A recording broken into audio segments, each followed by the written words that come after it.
ലോകരാഷ്ട്രങ്ങളുടെ ഇടയിൽ ഭാരതത്തെ തലയുയർത്തി നിൽക്കാൻ കെൽപ്പുള്ളതാക്കിയ ചെയ്ത പ്രസ്ഥാനത്തിന്റെ ഉപജ്ഞാതാവ് എന്നിങ്ങനെ എല്ലാ വിശേഷണങ്ങളും കേവലം അലങ്കാരമല്ലാതെ ഇണങ്ങുന്ന വ്യക്തിയാണ് ശ്രീ ജവഹർലാൽ നെഹ്റു. നെഹ്റുവിനെ കുട്ടികൾ ചാച്ചാജി എന്നാണ് സ്നേഹത്തോടെ വിളിച്ചിരുന്നത്.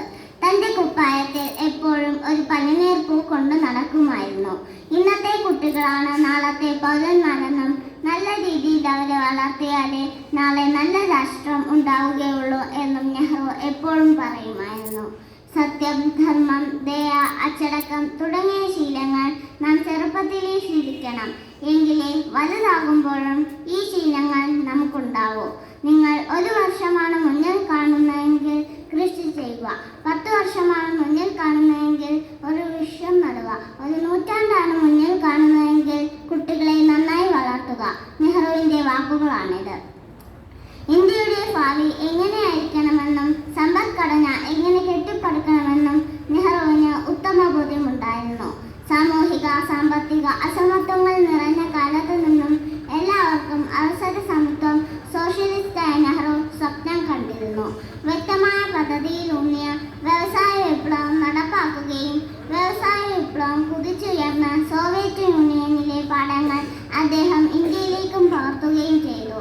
പഞ്ചവത്സര പദ്ധതികൾക്ക് തുടക്കമിട്ടത് ഈ ചിന്തകളാണ്. പൊതുമേഖലയിലെ പല വൻകിട കമ്പനികൾക്കും തുടക്കമിട്ടത് നെഹ്റുവായിരുന്നു. ONGCയും ഇന്ത്യൻ ഓയിൽ കോർപ്പറേഷനും ഇതിൽ ചിലത് മാത്രം.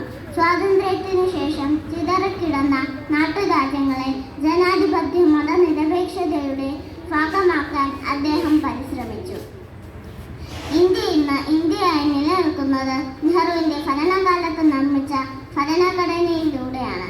അതിന് കരുത്ത് പകർന്നത് BR അംബേദ്കറും BN റാവുവുമായിരുന്നു. നെഹ്റുവിന്റെ കാലത്ത് തുടക്കമിട്ട ഇന്ന് ഇന്ത്യയുടെ അഭിമാനമായ IITകളും IIMകളും ഉന്നത വിദ്യാഭ്യാസ രംഗത്തെ അദ്ദേഹത്തിന്റെ ദിശാബോധം വ്യക്തമാക്കുന്നു. മാനവരാശിയുടെ വളർച്ചയിൽ ശാസ്ത്രം വഹിക്കാൻ പോകുന്ന പങ്കിനെക്കുറിച്ച് അദ്ദേഹത്തിന് വ്യക്തമായ കാഴ്ചപ്പാടുണ്ടായിരുന്നു. ബഹിരാകാശ മേഖലയിൽ ഇന്ന് ഇന്ത്യ ലോകശക്തിയായി മാറിയിട്ടുണ്ട് എങ്കിൽ അതിന് തുടക്കമിടുന്നത് നെഹ്റുവിന്റെ കാലത്താണ്.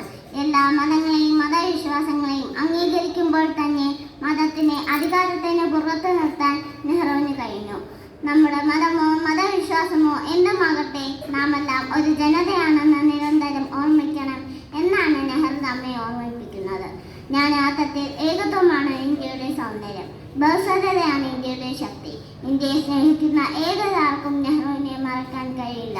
നെഹ്റുവിന്റെ സംഭാവനകളെയും ഭാരതം ലോകത്തിന് വേണ്ടി സംഭാവന ചെയ്ത ആ മഹാനെ ഒരിക്കൽ കൂടി ഓർത്തുകൊണ്ട് നിർത്തുന്നു. നന്ദി.